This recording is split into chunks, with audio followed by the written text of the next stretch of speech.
inside the fruit, he said, there's a seed. And he said, if you plant it, it will grow. And he said, if you don't, it won't. So my point is, where do you plant the seed? Is the decision you make, that's the seed. And you plant it in love where all things originate. You fall in love with it. And the things that create fear, that's where the power of letting go comes in. So my question is for people, are you truly in love with what it is you want to become? Or is it just a one-night stand for you? Welcome, everybody, to Optimum Ideation Podcast. We're going to close out season 1 with Mr. Jim Britt, and very glad to have you, Mr. Jim. Thanks for joining us. Thanks for having me here, Tim. Appreciate it. Yeah, I figure I'd give you a little quick intro, and then we'll just go into some questions. All right. Well, from picking cotton to pumping gas to being a factory worker to direct sales, and now having 45 plus years career in marketing. Jim is the author of 15 best-selling books and numerous #1 international bestsellers. He is internationally recognized in business and life as a strategist who is highly sought after as a success coach and keynote speaker for all audiences. And we could go on and on, but I think his reputation precedes him. And so I think the audience would just love to maybe hear some of your insights and hear what you have to say. Sure. Let's launch it. All right. So, Mr. Jim, you've had an incredibly successful career in network marketing and entrepreneurship. Can you share with us the most significant turning points that set you on the path to success? Yeah, well, my network marketing experience was in the early years, and I'll never forget that because it kind of set up the platform for the rest of my life. I joined up in a company, and I was a youngster, didn't know anything about selling, and worked in a factory, picked cotton, worked in a gas station, that type of thing. And so knew nothing about business or anything, and certainly not sales. And the person that sponsored me into that company said, your job is talking to people. He said, if you talk a little, you're going to earn a little. If you talk a lot, you'll earn a lot. I said, well, how much is a lot? He said, 10 a day. And I said, okay, that's what I'll do. So I quit my job the next day, put in a week's notice at the factory, and started talking to 10 people every day. Well, first of all, it took me about 2 weeks because it cost me $4,000 to get started, and I only had $9. And I went to 23 banks and loan companies before I found one that finally loaned me the money. And so I set out to do 10 a day. And I did that for a year. So I talked to, some days more than 10. I talked to over 3,650 people in a year, and I made one sale. And I'm standing in my kitchen, the turning point for me, I'm standing in my kitchen, looking out the window, thinking, what am I going to do? My home had been foreclosed. I had 5 days from living on the street. Both of my vehicles had been foreclosed, so I couldn't go anywhere. Most of my furniture had been taken. And I had a wife and a child, and I had 15 cents in my pocket and no food in the house. And I stood there for a moment and said, what am I going to do? And I thought, well, I could go back to the factory. They'd hire me back. And my first thought was, I can't even get there. I don't have a car. But my second thought was, nope, I'm not going back, because I saw people in that business making money. If nobody was making money, I probably would have just quit. But I kept seeing these people. I thought, I'm smarter than they are, at least as smart, and I work harder, and they're making all the money. And so I decided at that moment, I said, nope, I'm not going to quit. And I don't know why I did that, but it was such a firm decision that I'm going to make this business work, and I'm going to get rich at it. And I didn't know what rich was back then. $1 million, I didn't know. And anything over what I had was rich in some ways. But what happened in the next 5 days was just amazing. Um, First thing was the only sale that I made. I went and called on that person, and I walked 3 miles with 5 gallons of carpet shampoo, and hoping he would buy it because it was just over $20, and that would put money in my pocket for food. And sure enough, he did. But he also, it won't take a lot of details here, but he also offered me a great opportunity because I'd done a lot of work for him back in high school and cleaning up around construction projects. And I knew all the building trades. And so I helped him out in a lot of ways. Anyway, offered me an opportunity, and I took him up on it. And the opportunity furnished me with $300 a week, a car to drive with all the expenses, an opportunity that if I finished it on time, it would earn me $60,000. Yeah. And every day that I didn't finish on time, it would earn me at less $1,000 a day. And every day I finished it before the 60,000, I would have added another $1,000 a day bonus. And I had 1 year to finish it, and I finished it in 8 months. Yeah. And I ended up with that, some ownership in an apartment complex. Oh, and it also furnished me with a 3-bedroom furnished apartment. So I had everything I needed. I had the apartment, had furniture, had a car, had expenses, and had $300 a week coming in, which was quite a bit of money back then. Yeah. And then the other thing that happened was somebody from the direct sales company showed up, and they spent about 2 hours with me. And that 2 hours launched me off into a business that earned me, over the years, it's earned me millions of dollars. And I'll just never forget that, because the foundation of whatever it is you want to accomplish in your life starts with that decision. And it's got to be so firm that it doesn't allow for anything less than that. And I totally believe that that's what set me up for my life experiences that I've had now. Yeah, yeah. Yeah, it's so true in business. Whenever you might have a vision, an idea of something, but until you have that serious, this is it, and I'm not taking no for an answer, and you just go after it, and this is the goal, this is the dream. Yeah, and also I discovered over the years, every time I hear somebody say that's my goal to do that, yeah, to me that almost feels like I'm going to try to do that. Yeah. My goal, instead of deciding you're going to do it. Yeah. That's the foundation. Yeah. See, the goal is the incremental steps, I think. You decide to write a book, and the incremental steps is a chapter at a time. My goal is to get a chapter done this month. Yeah. But you have to have that decision, because that's a foundation.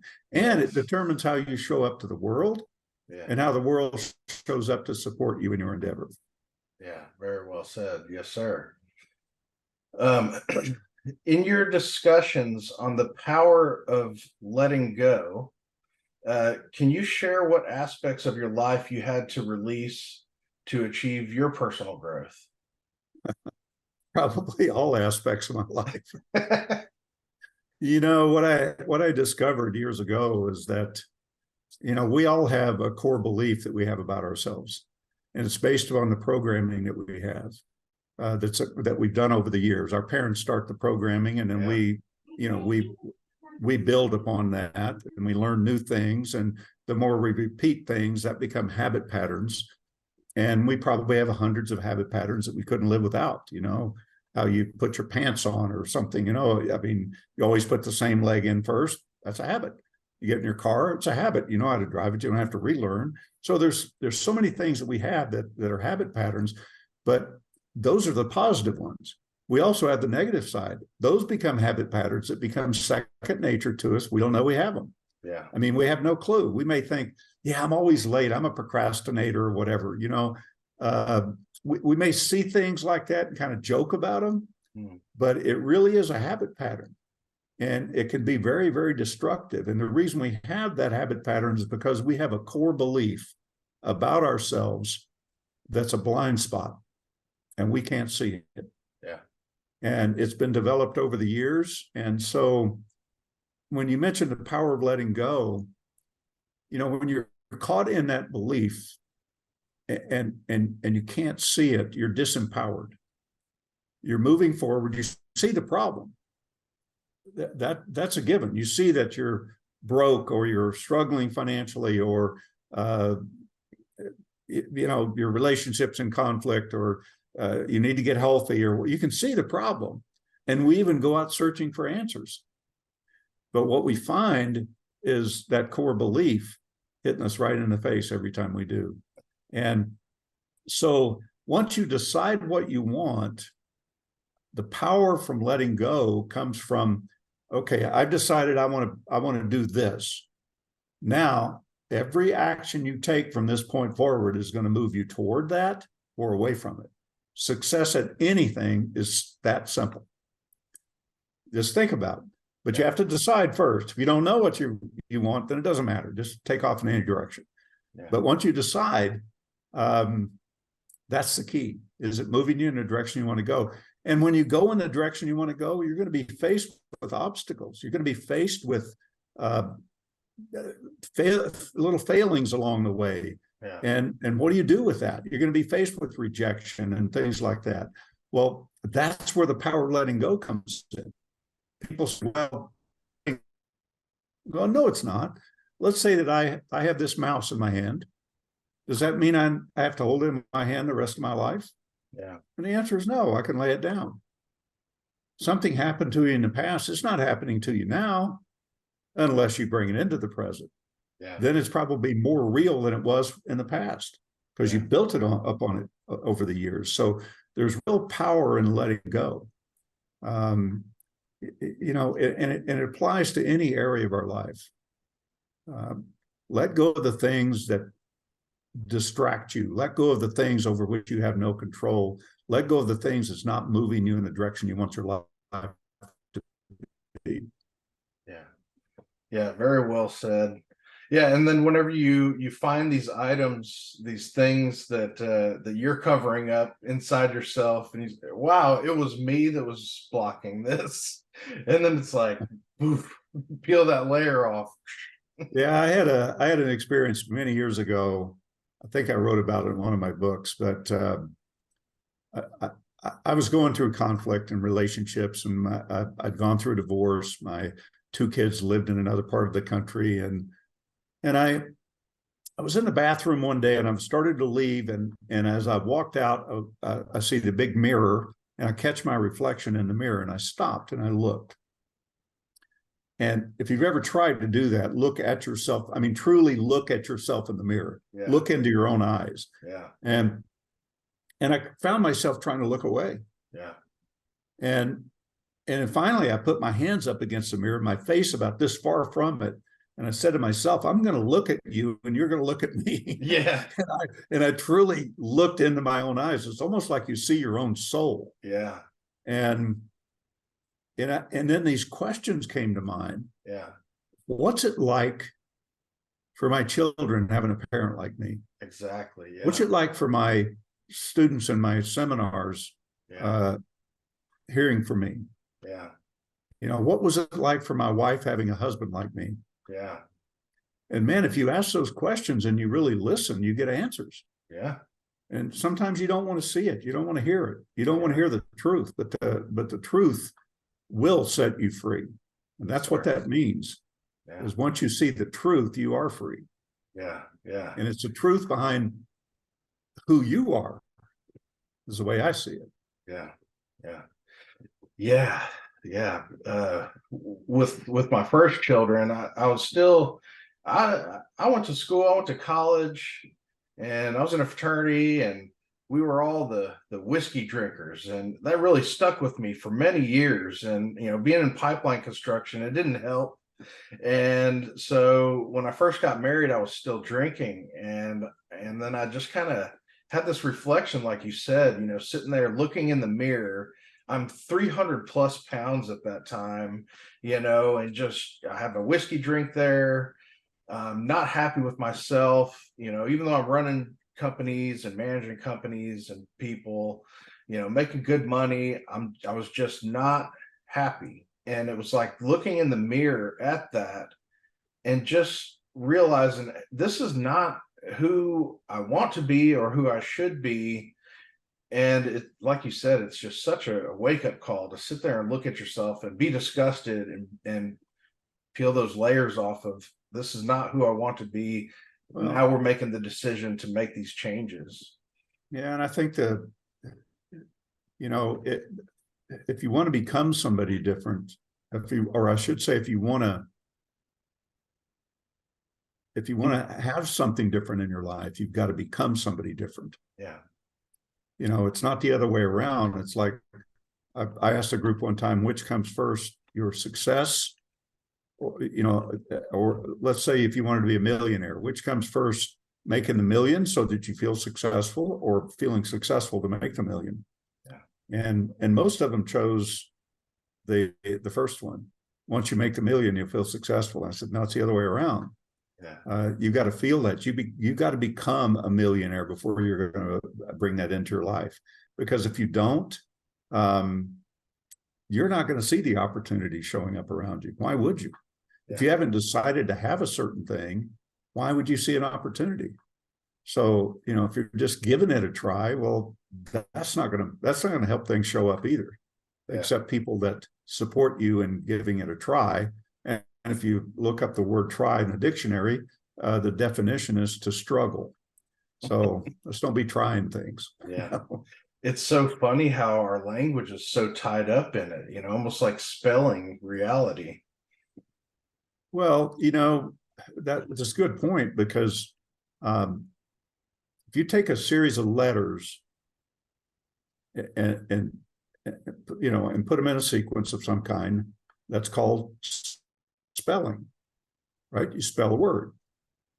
And if you look up spelling in the dictionary, the definition is to cast a spell.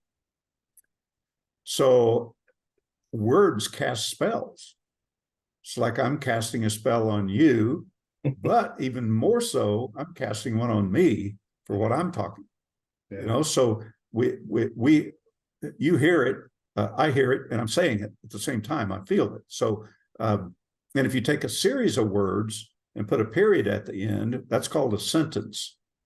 Yeah. You know, like if you tell a child, you know, you'll never amount to anything when you grow up, period. Yeah. You've just sentenced that child to a life of possible pain. Yeah.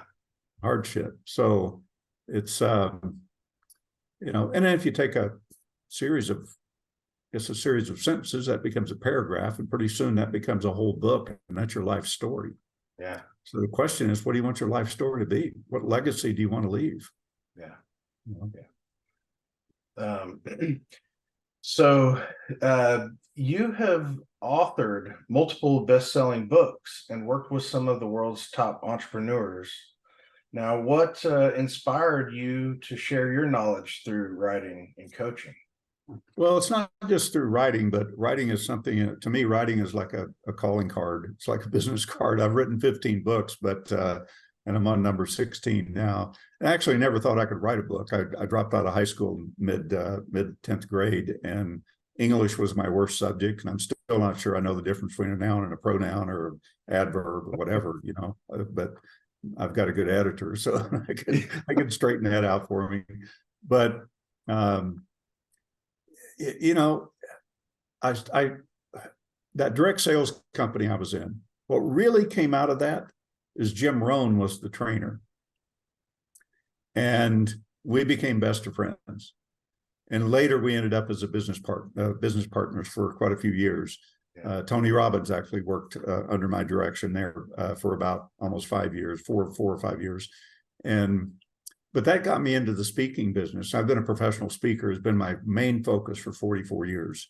I started out marketing Jim Rohn, but that phased me into speaking, and coaching just kind of evolved out of speaking. People came up to me and said, would you work with me one-on-one? And initially I said no. I probably turned down 20 people or more. And one day somebody convinced me to do it. And about 3 weeks later, she referred me 12 people, and 11 of them signed up for me to coach. I didn't call it coaching. That word wasn't even used back then. So, but, you know, it inspired me. I felt a desire to want to help people in some way. always did growing up. And my mom was like that. I mean, I never heard my mom say a cross word about anybody ever, or my dad. And then they just never did. Grew up in a very, very loving family, very poor, but very loving family, very fortunate. No drugs, alcohol, nothing, none of those things, but we were poor. But I never forget my dad. Every time he would leave the house, even if he was going to the garage in the backyard, he would kiss my mom before he left the house every single time. Yeah. And I didn't think much about it then. You know, I thought, oh, that's just something you do. But looking back on it, that was a pretty good example, you know. So yeah, it kind of drove me, and I met with a fellow about a year into my speaking business, and he said, Jim, if you'll live your life this way, he said, every time you meet a person, he said, it doesn't matter who they are, doesn't matter what the situation is. It could be on an airplane, it could be at church, it could be at a barbecue, it could be at a wedding. He said, anywhere you meet a person, he said, always be thinking, what can I do to help that person? Yeah. He said, if you do that, he said, you'll never lack for money, you'll never lack for friends, and one day you'll build a network worldwide. Yeah. And I took that to heart, and that's what I've been doing for the last 44 years. So everything I do, I've launched 28 businesses over the last 44 years, and most all of them were successful except for two, and to different degrees. But you know, every one of them was something to do to help people. In some way, whether it was, you know, opening up wellness clinics. I had 26 of those, all about helping people with their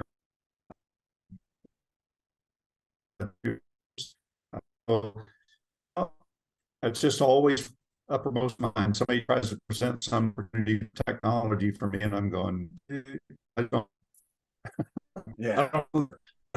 I mean, I struggle to find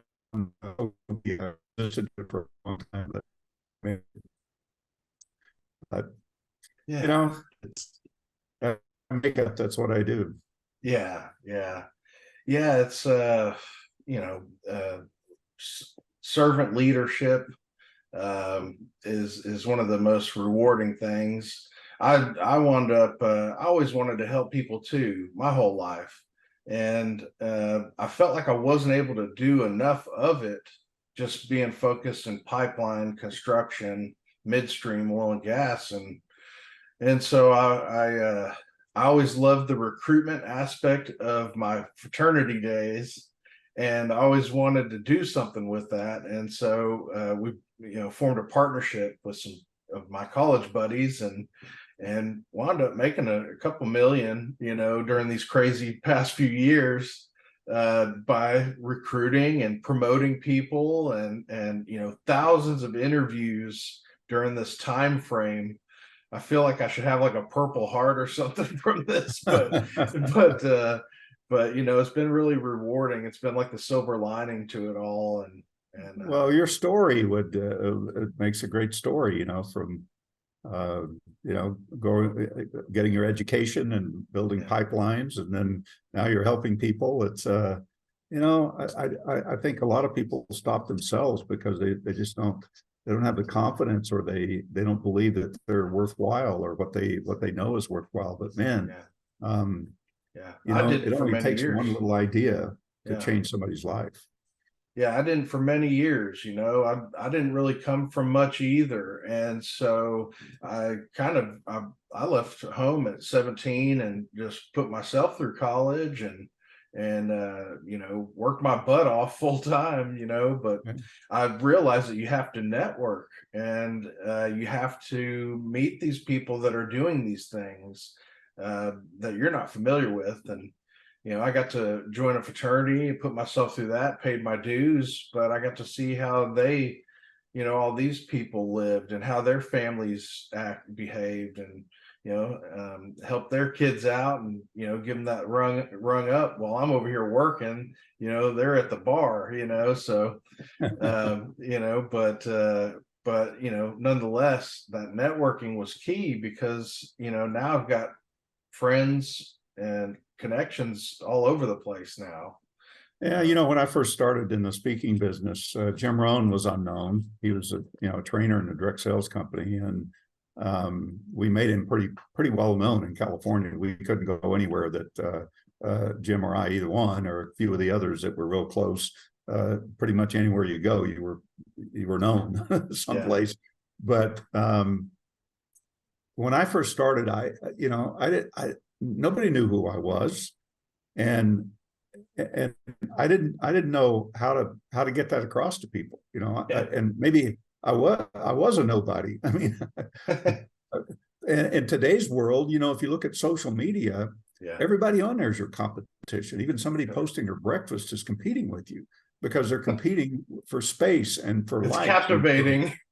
Well, they're all looking for the same thing, which is attention. Yeah. If you don't stand out as a key person of influence in your field, you get lost in all the noise. Yeah. So when I first started, of course, we didn't have social media or anything else. Sure. I thought at one point, a friend of mine managed, it was a partnership with Tom Hopkins, the #1 sales trainer in the world at that point. And I went over and met with my friend. His name is Tom Murphy. And while I was there, I met Tom Hopkins. And he was well known, and I ended up doing some seminars along with Tom. And then while I was there the second day, Dennis Waitley comes in. And Dennis was really popular back then with his program, The Psychology of Winning. I think the Nightingale Cognac Company sold over $100 million worth of his programs. Nice. Well, we connected up, and I got on stages with Dennis. And then Dennis and I started a little company on the side, and we became best of friends. And one day he says, "Hey, Jim, you want to go to New York with me?" I said, "What's in New York?" I'd never been to New York at the time. I said, "What's that?" And he said, "Well, the Nightingale Cognac Company they're doing a little meeting there, and I'm supposed to be there." And I thought maybe, because we work together, it might be a good thing to come. And I said, "Okay." I said, "Well, how does that work?" And he said, "Well, you got to buy yourself a plane ticket, and we're staying at the Waldorf Astoria." And probably the most expensive place in New York at the time. And I didn't have much money, but I committed to it and flew back, stayed at the Waldorf for a few days. And at the meeting, Earl Nightingale was there, Og Mandino, Brian Tracy, Barbara Walters. There was a whole ton of people. I can't even remember all of them, that were all top name speakers. And I got to know every single one of them. So I've done seminars with Earl Nightingale and Og Mandino and Brian Tracy and Les Brown and Bob Proctor and people like that. So that's how I branded myself. Yeah, I shared the stage with these people. Yeah. And then somebody told me, they said, create a media kit that's so good that whoever gets it thinks it's their fault because they don't know you. And I thought, that kind of makes sense in a way. So I created this media kit. I mean, it was classy. I got so many, even if I didn't get the job, I'd get comments on my kit, so it was very classy. So that's how I started. And, pretty soon I'm getting gigs. And, I remember my first real good paid gig was a red carpet real estate company.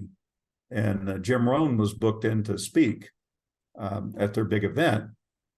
And he got stranded in Australia and couldn't get back for a few days. So he said, you got to call the guy and tell him I can't make it. The guy was really upset. I said, "Hey, it's not his fault. The plane got canceled and he can't get another flight out." And so he goes, "I don't know what I'm going to do, man." He said, "Do you have anybody else that speaks?" And I said, "Yeah, me." And he said, "Are you any good?" I mean, I'm not going to say no. I said, "Well, yeah." And back then, Jim Rohn's fee was $7,500 plus first class expenses. And he said, "What's your fee?" And I didn't even know what to say. And I was kind of fumbling. And I said, "Hey, there's somebody at my door right now." I said, "Can you hold just 1 second? I need to find what." So I put him on hold. I'm going, "What's my fee? What's my fee?" I'm not as good as Jim Rohn. I can't charge $7,500. So I came back on and I said, "Oh, thanks for holding. I'm sorry. It took a few minutes there." But I said, "My fee, you were asking, it's $5,000 plus first class expenses." He said, "Okay, you got it." Awesome. And after I hung up, I went, "Whoa, $5,000 for 90 minutes?" Yeah. And So that's the least I've ever charged. After that, I'm going, well, I'm worth $5,000, Yeah. Just kept taking it up from there. But yeah, it was interesting, but man, if you just stick with something and something you're passionate about, because it's I mean, that's really what it's about, being passionate about what you want, making a decision to have it and go after it, man. Yeah. Yeah. Take action today. Whatever action you can take, don't put it off. Don't wait for this to happen or that to happen. Whatever you can do today to move the needle forward, do it. Yeah. Yeah, that's kind of why I jumped, is I thought we were in a good market, 5 years back, under a different president. And I said, man, if I don't go now, I don't know if I'll ever be able to have a company in the future. And then I get these little tidbits from social media, and it's, hey, you need to start yesterday, kind of like what you're saying now. And so I just said, you know what, I'm gonna do it. Yeah, that's awesome, man. I mean, there's always a way. Yeah. But there's always something in your way. Yeah, well. there's always Murphy's Law there too.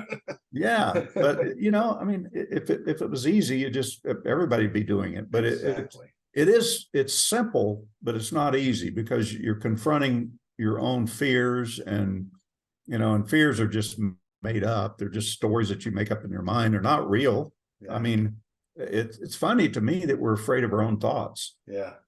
And we make up these fears. I mean, somebody challenged me one day and said, well, all fears are, some fears are real. I said, no, they're not.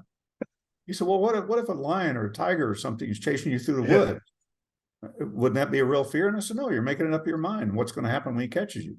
Yeah. I said, now I might run too, but still it's made up in your mind. I said, maybe he's going to lick you. I don't know. Maybe he's going to eat you too. I don't know.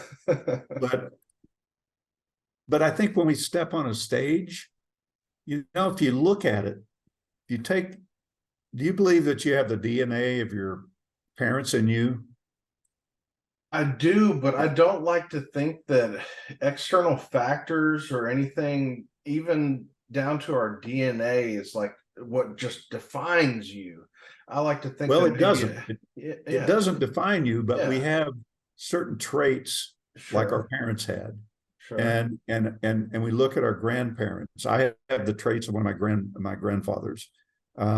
He was kind of in the same business I'm in, but in a different way. And I always looked up to him.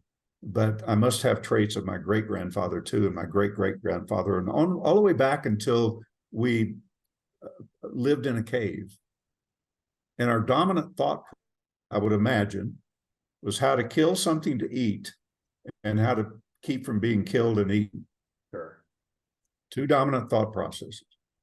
So when you walk up on a stage for the first time and you feel that fear, it's really kind of a fear of being killed and eaten by the audience. Yeah, I mean, it kind of is. I mean, because you're making it up, and you have nothing to base it on. If you've never been on stage, first time I got up to introduce Jim Rohn, I'll never forget it. There were about 1,000 people in the audience, and I totally was like I went blind. It was like everything was kind of a halo around everything. I couldn't see people's faces. Yeah. And I could hear my voice coming out, but it sounded like it was coming from outside me. Wow. To the people, not from inside me. Yeah. The strangest fear I've ever felt. Yeah. And it was fear. I mean, it was crazy. And, the two things that, if you're a speaker or ever go on stage, the two things that we want when we walk on stage, we want approval from the audience, and we want to be in control. But the problem is, when you need approval, you get none. Yeah. And when you need to be in control, you're out of control. So when you let go of the need for approval, you get the approval. When you let go of the need control, you're in control. Because you got to control yourself. You can't control the audience anyway. So you, and that's going to pass down to the audience. Yeah.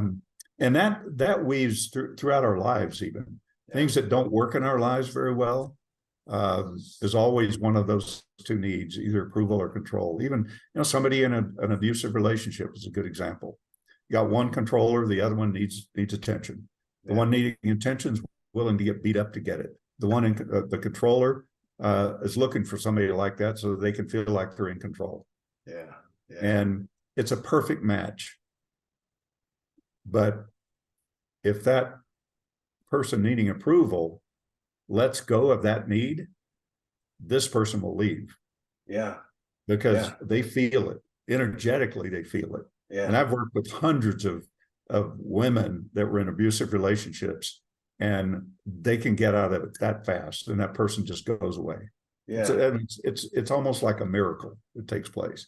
Yeah, it's we're all energy, and so you know you gotta work with what you got and master it, master your That's destiny.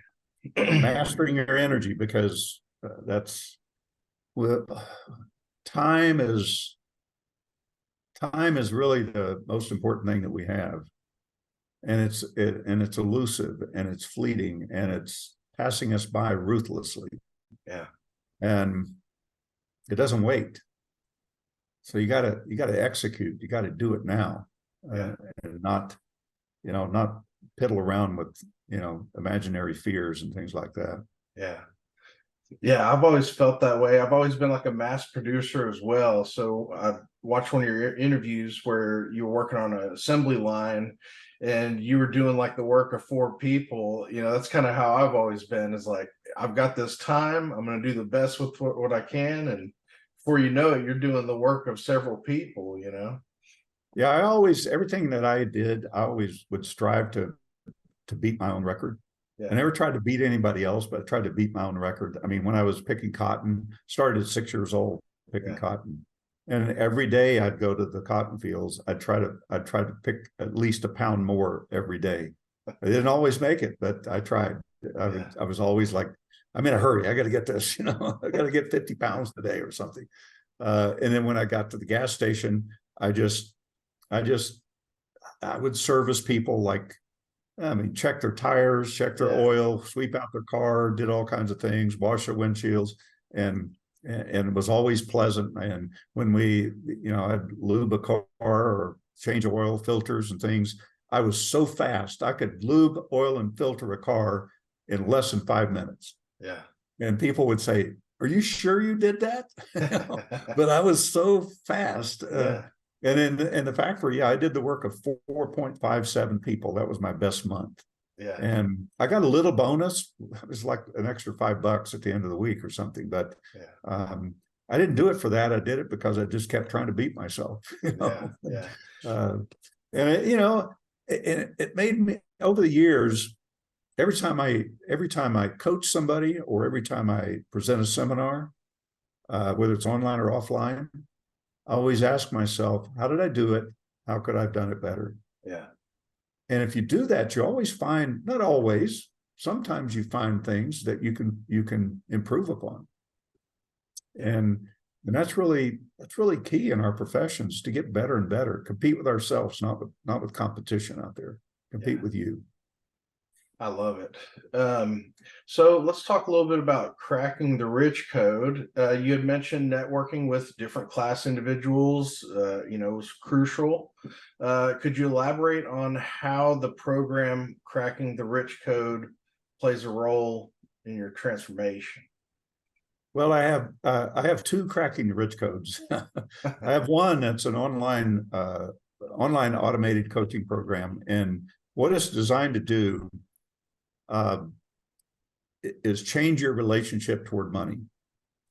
Because in reality, 95% of the population doesn't have enough money worldwide. And they all want more. But the problem is they don't have a good relationship with money. You go out there, and I talked to somebody the other day. She helped a company go from $1 million a year to 10 million a year. And she coached them for 5 coaching sessions, and she got paid $500 for that. Oh, no. And I said, that's not fair. She said, well, what do you mean it's not fair? I said, you got 500, they got 10 million. Yeah. I said, you should have made some thousands of dollars off of that, whatever that is, but I said, you look at your value. That's really the key.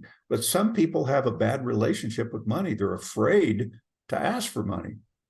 And you got to have the confidence in what you do that's going to create that result, and then ask to get paid for it. because you deserve to. Until you get up in front of a group of 1,000 people, and let's say if I do one locally, it's like $20,000. And people say, well, that's a big fee for 90 minutes. I've just helped 1,000 people. Yeah. And I know they're going to walk out of there with value. Yes. So you got to look at yourself and say, what's my time worth? How much do I charge for my time? I mean, you only have a limited amount. Yeah. So that's really key, is changing your relationship toward money. And the way the program is designed, we learn our habit patterns over time through repetition. The way this program, it's a 4-month program, and it's designed to give you repetition of certain things every day. You get an audio message, you get a weekly video, you get a monthly master lesson, you get an audio that you listen to for 5 minutes every single morning for 4 months, and it just reprograms your mind. Yeah. So that's to me, cracking the rich code is just changing your relationship with money. Yeah. My other cracking the rich code, real quickly, is a book series. I'm in the 12th volume of that. My partner is Kevin Harrington from the TV show Shark Tank. Tony Robbins endorsed it. And we have 20 co-authors in each book, plus Kevin and I. So it's really designed as a PR, marketing, branding, lead generation system for people in the coaching, speaking, or entrepreneurial field, mainly in the field of helping others live a better life in some way. It's a pretty cool series. Plus we have a mastermind every month with the group, and so it's got a lot of real benefits to it to help people. Heck yeah. Yeah, it sounds amazing. And how much does it cost to join the program? My program online right now is like I think it's set at $495. It's like a special. It's usually about $1,000 or so, but it's I think $495 right now. And yeah, in the book series, it's a little more, but it's $6,000 to have a chapter in the book. Okay. But when you really look at it, one of the problems that new people in the industry of helping people, speaking, coaching, that type of thing, new people lack credibility. Yeah. So what if you're on the cover of a book with Kevin Harrington from Shark Tank, with myself? I've been named as one of the top 20 success coaches in the world, one of the top 50 speakers. Tony Robbins endorsed it, and then your picture's on the cover, right in the center, with three of the top professionals. So that increases your brand, increases your credibility. It stands out on social media. You get one client from it, and you're home free. And then you got a mastermind session every month to learn from one another and collaborate. And it's like you do a podcast.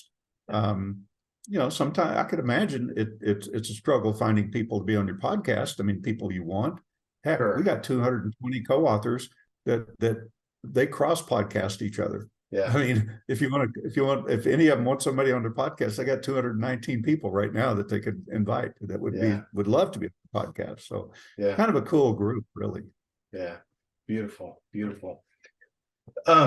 So you've been a success strategist for over 300 corporations worldwide. Could you tell us about a particular company or an individual whose transformation and success through your coaching or mentorship was truly amazed you? Yeah, I could tell you a couple of them right off the top of my head as you're talking. One of them was a company up in Oregon, a direct sales company, and they were in the business of selling blue-green algae in capsules, highly nutritious and all that. So, but they were struggling. They were at about $300,000 a month in sales. And when I went in there, I said, we can take this to tens of millions a month. And I told them, I said, a year from now, I said, they had to harvest this algae at a certain time of year. I said, you need to crank up your harvest site because you're going to run out. And now we won't run out. I'm going, okay. So I took them to 23 million a month. Wow.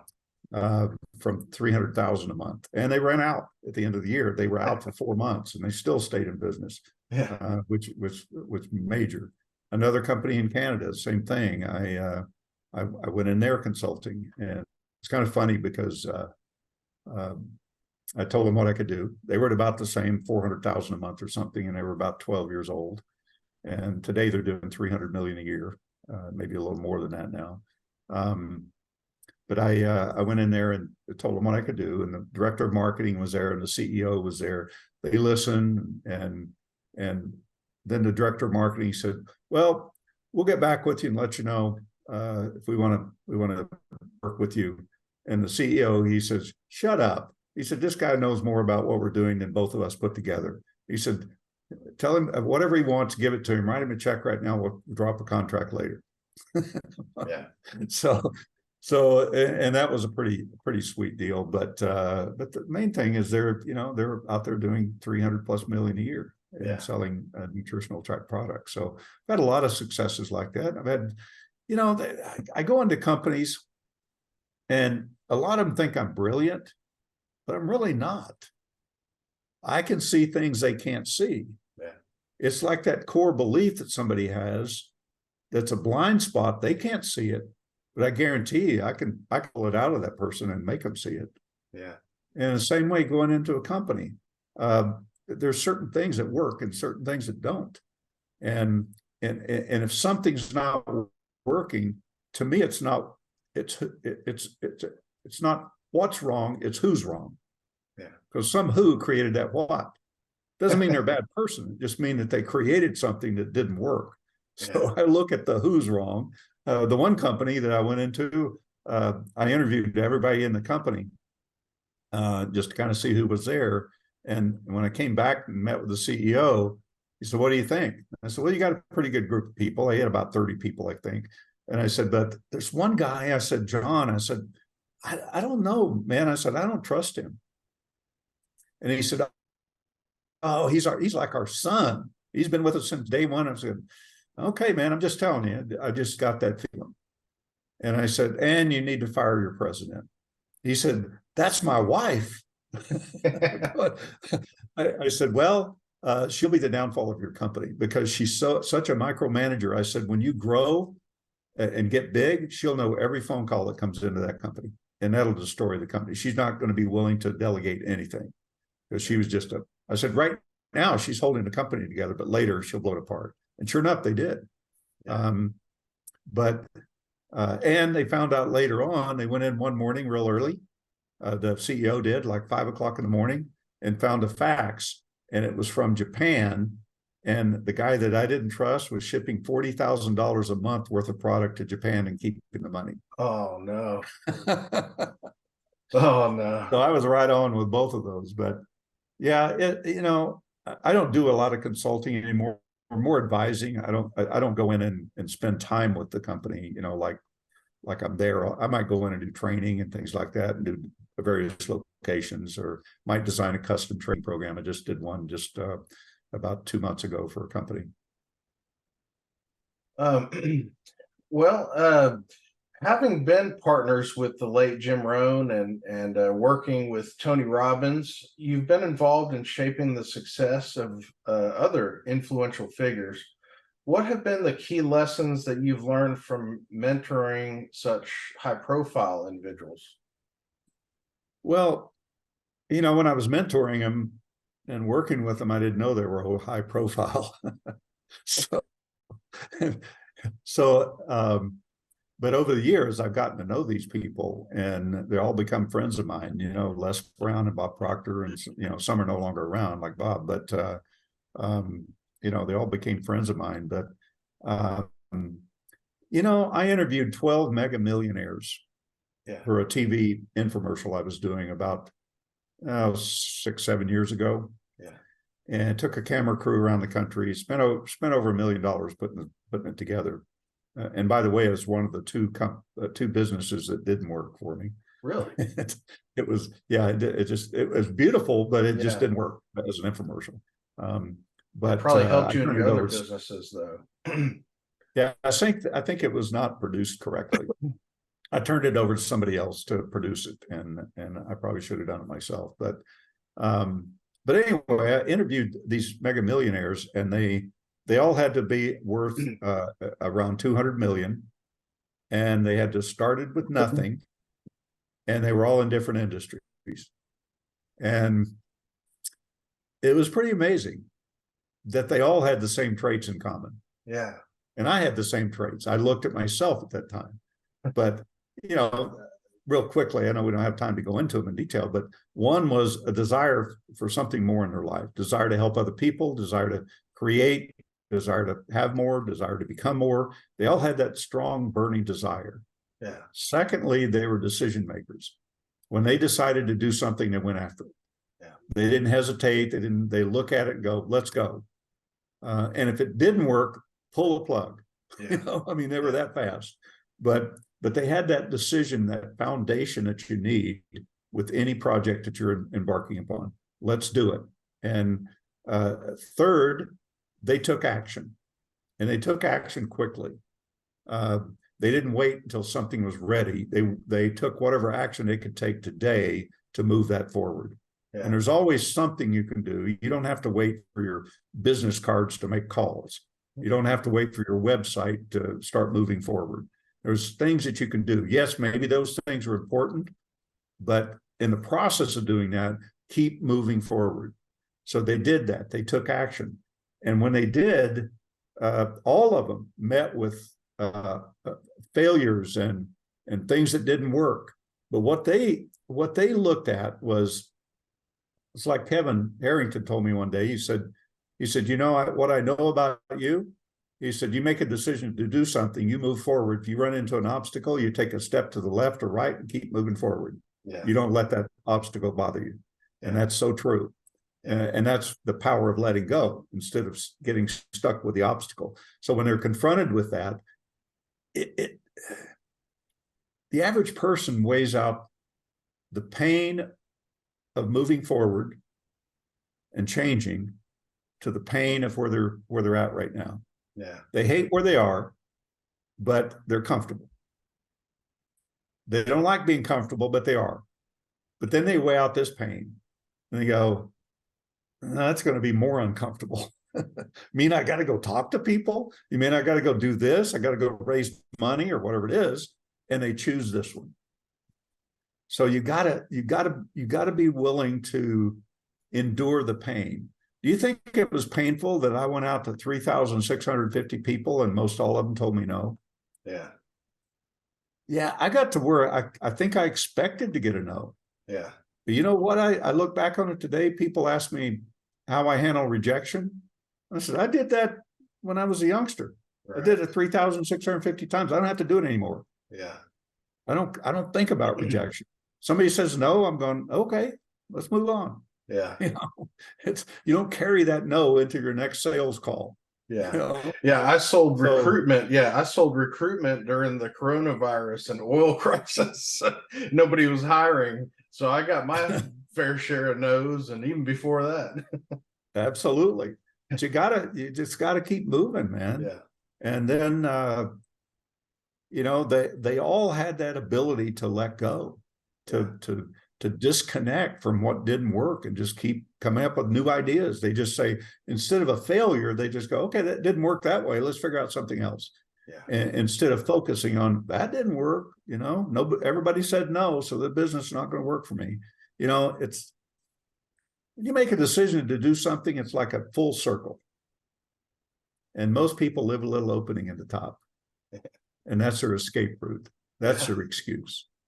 That's their way out, just in case it doesn't work. Yeah. But I can tell you one thing, if you leave that opening, it's not going to work. Yeah. It just won't. Yeah. So, you know, and the last thing that they all had in common, they loved enterprise. They loved achievement. They loved doing things better and accomplishing things. And I think as human beings, we're built to do that. Yeah. We're built to do it. And, you know, it's just, it's interesting watching people. I'm fascinated. Yeah. Yeah. So rejection is a common challenge in personal and professional growth. What is the best way to conquer the fear of rejection and keep moving forward? Well, of course, that is the power of letting go, because you've got to see it for what it is, and I call it self-observation. And that's more than self-awareness. Self-awareness doesn't do much for you. Self-awareness tells you got a problem. You can be aware that you got the no, but what are you going to do about that? Self-observation lets you see yourself in it. Lets you see yourself about to let fear take you off course, or see yourself taking the no into the next appointment. So it's really the power of being self-observant, of backing off and go, there I am doing this again. I look at it kind of like, if you're driving down the street and you see a sign that says, let's say there's a stoplight, and there's a sign that says right turn on red after stop. And we've all seen that. My question is, would you just go on through that without stopping? And maybe you do occasionally, and maybe you get by with it. Maybe there's nobody there. But if you do it often enough, you're going to get hit. Yeah. No doubt about it. Because it says right turn on red after stop. So the question is, when you're, you got to know, or whatever it is you're trying to accomplish, stop. When you feel that negativity, stop and ask yourself, if I proceed in this direction, where's it going to take me? It's going to take me away from where I want to go.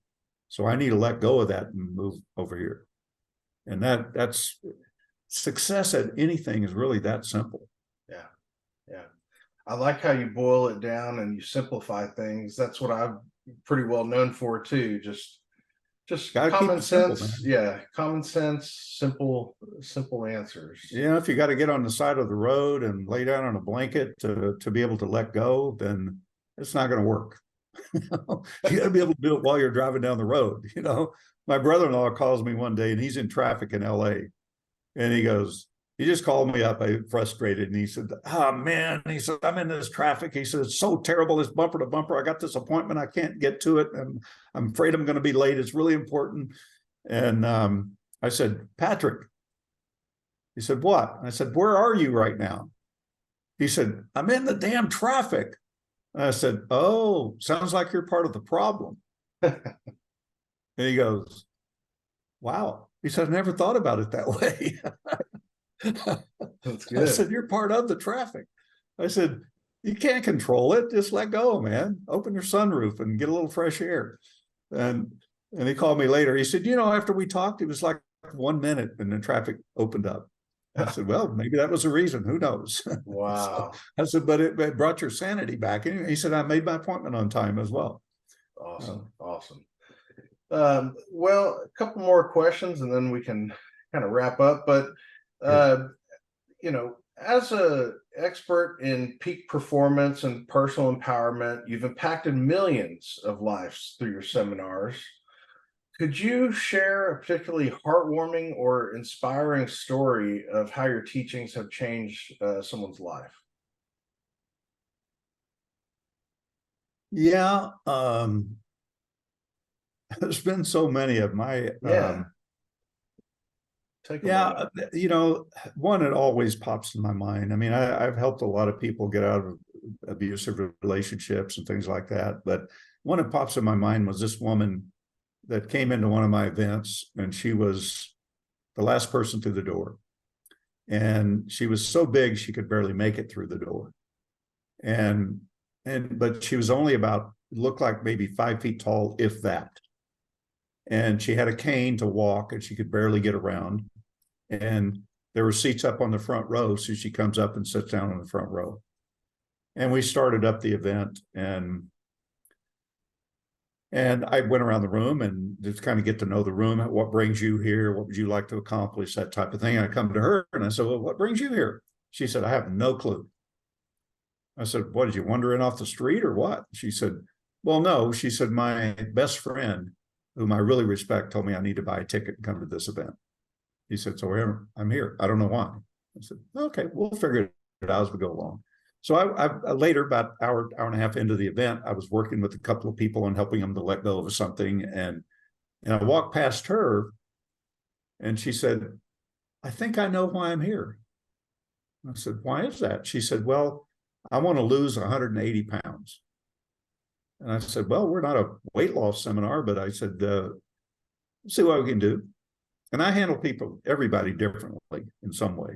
So it just came to mind what I did with her. I said, are you open for a little exercise? She said, yeah. I said, are you open for me to ask you a few questions first? Yeah. I said, do you really want to let go of that weight? She said, I think so. I said, no, it's a yes or a no. And she finally said yes. I said, are you willing to let go of it? And she said, I think I am. And I said, no, it's a yes or a no. And she finally said yes. And I said, when are you willing to start? I said, because it's not hanging on to you, you're hanging on to it. And she said, well, I think the right answer is now. I said, okay. So I said, let's do this little exercise. So I took a flip chart. I drew a line down the middle. On the left side, I wrote benefits of taking the weight off. On the right side, I put benefits of keeping the weight on. And I went to the first side, and she said, well, I'd feel better. So, well, give me a benefit for keeping it on. Can't think of anything. So long story short, this took a long time. Yeah. I went through 6.5 pages of that flip chart on the left side and nothing on the right side. Yeah. Down to the point where she said, I can't think of another benefit without repeating myself, which she'd already done a few times anyway, but she says, I just can't think of anything. I said, well, no problem. Give me a benefit for keeping the weight on. And she said, she stopped for a minute. And I knew she was about to come up with something. Yeah. And she hesitated for like probably a full minute. And finally she looks up at me and she said, I wouldn't have to have men touching me. I said, oh, why is that? Wow. You're going to be the first. She said, I'm, in my mid 50s now. And she said, when I was 13, she said, I was a cheerleader. And I was walking home from a football game one night and I got gang raped by 3 football players. Yeah. And she said, I never told anybody. Wow. And I went home that night, didn't tell my parents. And she said, I vowed to myself to never let a man touch me ever again in my whole life. Wow. And she said, I thought if I could maybe gain weight, get fat, she said, I wouldn't be appealing to a man. So she said, I just started eating. I just stuffed myself with anything I could find. Wow. And I just ate and ate and ate. And that's where I am now. She said, I go on weight loss programs. I've been on probably 30 of them at least. And nothing ever works anyway, because I don't know if I want it to work. Yeah. And I said, well, do you want it to work this time? Do you want to let go of that weight?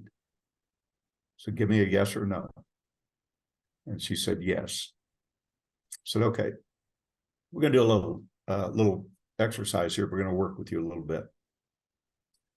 And so I want you to close your eyes and I want you to go back to that event when it happened. I want to put yourself there in every way, the way it happened. And she did. She closed her eyes and immediately broke down and just, in one of those deep sobs. And I let her work through that a little bit, told her to take some deep breaths. And then she kind of came out of that. I talked with her for a little bit and I said, let's go back again. And we went back 4 or 5 times. And the 5th time, I think it was, I said, I want you to, when you go back, I said, I want you to look for an object that you can move in your mind's eye, that you can move it and see yourself moving that object. He said, okay. So I took her back, and when she came back, and she's still upset to some degree, but feeling a little better. And I said, did you find an object? She said, my sweater. And did you move it? Yes. I said, okay. So we kept going back I went through 10 times of going back until finally I said, each time I said, how do you feel now? And it started where she was down low is where her pain was. And she also shared with me she had pain in both thighs down the inside of her legs and had since she was 13. And as I worked with her, the pain kept moving up till right up in here. Wow. And the last time she said, came out of it. And she said, I feel really good. Wow. I said, okay, now let's let go of that feeling. And she resisted. She said, oh no, I don't want to let go of the good feeling. I want to feel good. I said, no, do you trust me? And she said, 100%. And I said, then close your eyes, take a deep breath. And when you breathe out, I want you to put that good feeling out to the whole audience. See it helping everybody in the room. And she did. And then I said, what do you feel now? And she said, I feel tingling from head to toe. Wow. I said, okay, we'll leave it at that. And she said, but what do I do now? I said, don't do anything. Just go about your life. Well, what about the weight? I said, just go about your life. I said, but one thing I do want to do, let's exchange phone numbers. And so we did right there. And I said, I want to stay in touch with you. And if you have something come up, I want you to call me. Well, 30 days later, she called me, actually the 30th day. She said, I've lost 30 pounds in 30 days. Wow. With no diet. And I said, that is cool. And we talked over the next 5 or 6 months. In 7.5 months, she lost 180 pounds with no dieting. Right. Simply by being willing to let that weight go. Yeah. And she said, I have no idea how I did it. She said, it just happened. And then she sent me a picture of her, beautiful woman, but you couldn't tell with all the weight on. Yeah. And then a couple of years, or about a year after that, she sent me a note that she got married. Oh. And was, just, it was beautiful. And I stayed in touch with her for a couple of years after that. And I haven't heard from her since, but I mean, to me, that was a major thing, for her. I mean, to go through her whole life like that. And I've worked with a lot of people that's been raped and traumatic things happen to them in their life. And, it happens. Yeah. But the problem is we continue to let it happen in our lives, and it's not real anymore. Yeah. Unless you make it real. And got to get back to your true nature of who you are. Yeah. And address these things. She probably hadn't thought about that in years. Well, you don't know how to slipped her mind. She made a firm decision. Yeah. Not to ever let a man touch her again in her whole life. Yeah. And that was so firm that, she just went about her life that way. And in her mind, she saw the problem. She was aware that she was overweight. She was aware that she struggled to walk. She was aware that she had pain down her legs, which she didn't have anymore after that session. Completely went away. Yeah. So that's why she went on diets and things like that to kind of fake her out. It's like that opening. I'll go on a diet, but it didn't work for me. Diets never worked for me. It's like that. Yeah. So, you got to get to the core of what's really going on. If something's stopping you in their life, and everybody has a problem. Everybody has a core belief that they deal with. They just don't know they're dealing with it. Yeah. Until they do that deep dive. Yeah. Yeah. Well, one more question and then I'll let you go. But, branding is essential for personal development. Could you offer some budget-friendly tips on how to effectively brand oneself? I feel like it's a great question for you. It depends on your business that you're in, but you want to brand yourself with people just like I did. I mean, if you look at my website, you'll see endorsements from Tony Robbins and Les Brown and Jim Rohn and Harv Eker and 6 or 8 different people on there that are well-known names out there that I've worked with that's endorsed me.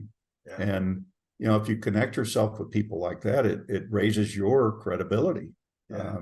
So I think that's just a good branding tool to get to know people and do. I mean, even if you don't get to know them, I mean, the reason we started the Cracking the Rich Code book series was exactly that, to help people with PR, marketing, branding, and lead generation.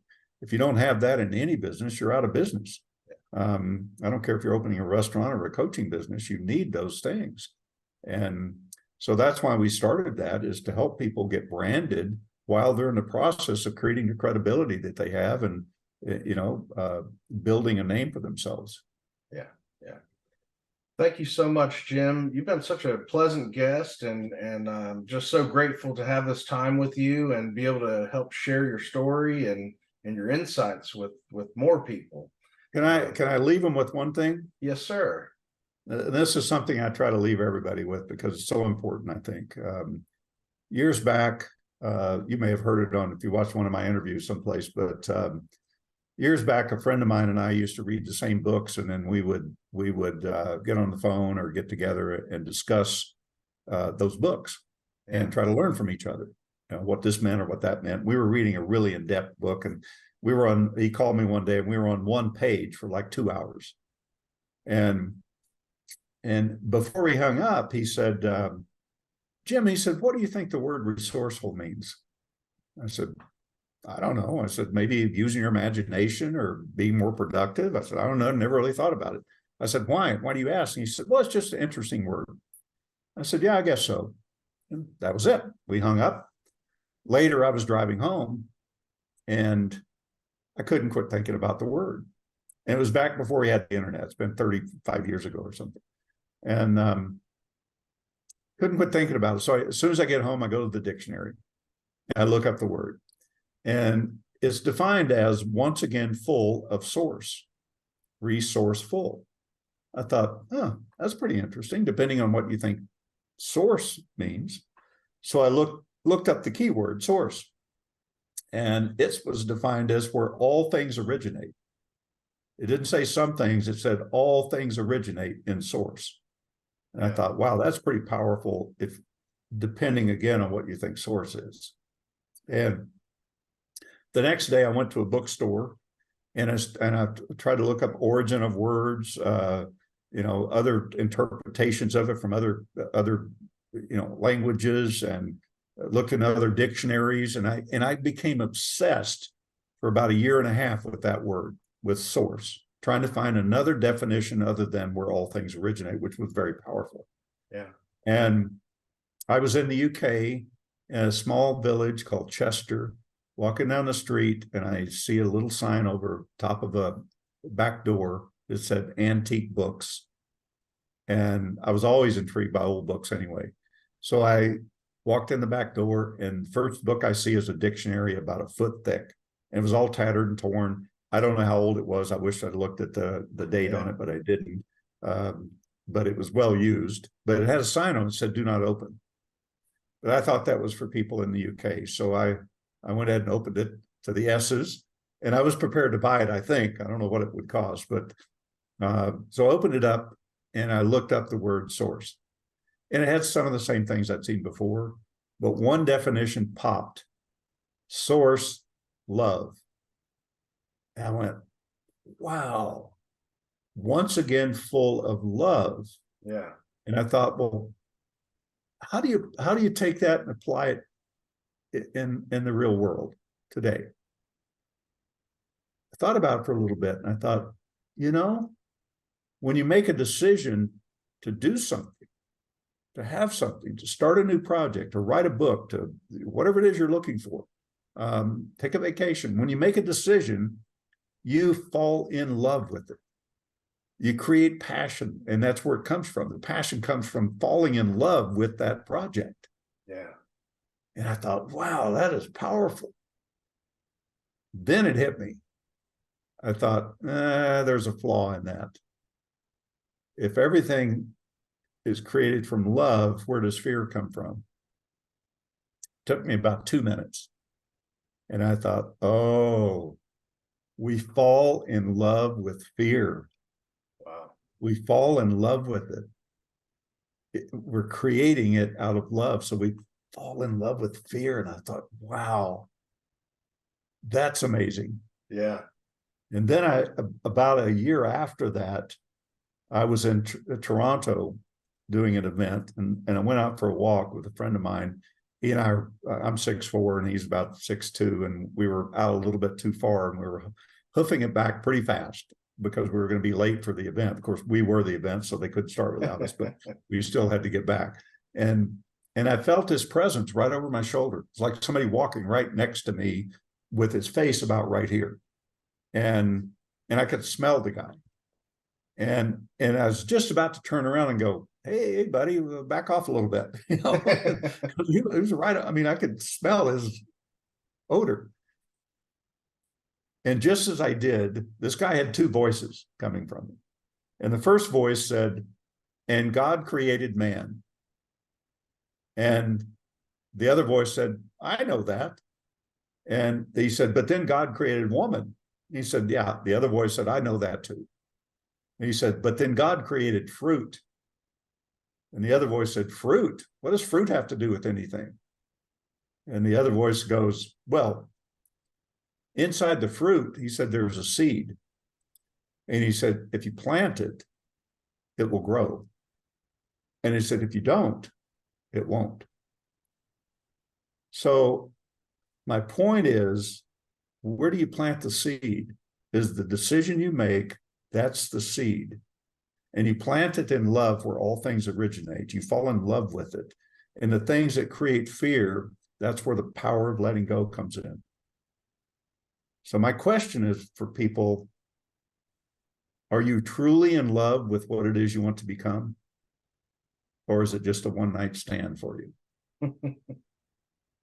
Wow. Wow. So profound. I love it. It's such a beautiful story. I'm so glad you snuck it in there on us. I always like to leave that for people. It's tell me, where can the audience get in touch with you? What links would you like for me to share? Well, you can reach me at jimbritt.com. That's two T's, BRITT, jimbritt.com. You can find the Cracking the Rich Code online program helping you to get rid of your money blocks at crackingtherichcode.com. You'll also probably find it on my website too, but you can go direct there. It's got a lot of great videos and testimonies on there. And if you're interested in talking to me about being one of our co-authors, go to becomeacoauthor.com. And you'll see an overview of everything that we offer our co-authors, and there'll be a place on there you can book an appointment right at the end of that too. So, so yeah, those are places you can find me. Thank you, sir. I'll put the links below, and thank you for your time. I really enjoyed this with you. Yeah, my pleasure, Tim. Thanks for having me. Appreciate it.